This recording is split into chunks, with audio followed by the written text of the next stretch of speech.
Many students need help with pronunciation, since they haven't had much practice speaking or listening to native speakers. Here's what you need to know about working on pronunciation. An important part of pronunciation teaching is telling the difference between an accent and mispronunciation.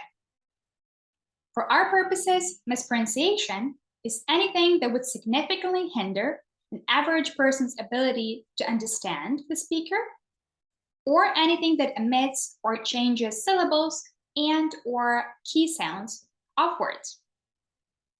For example, saying the instead of the might sound weird to some, but it can be considered an accent because an average person would have no trouble understanding the speaker. However, you might want to mention that in American English, we tend to use the pronunciation to give the student the opportunity to practice this. When a student initially mispronounces a word, you should kindly correct them using corrective feedback and have them repeat the word 1 or 2 times with the correct pronunciation.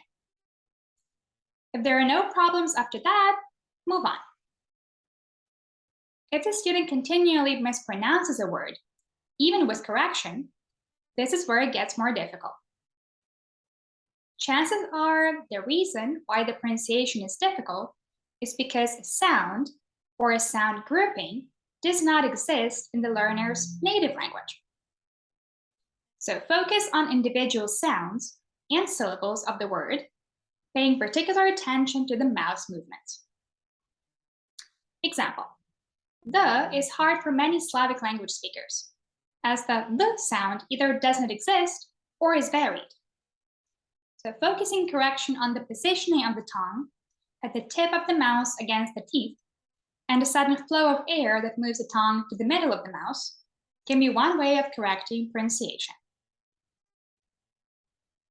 It is also a good idea to have the student repeat the pronunciation repeatedly with some breaks in between.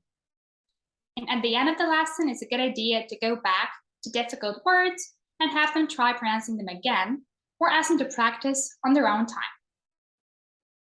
Remember, we will have a lot of tongue twister activity throughout the modules, so we'll have lots of practice. Finally, teaching in connected speech is extremely beneficial. Connected speech refers to how words run together in conversational English that often confuses non-native speakers. For example, wanna instead of want to, or gonna instead of going to. For a non-native speaker, this can sound quite confusing because there are no pauses and the words run together, which confuses the meaning.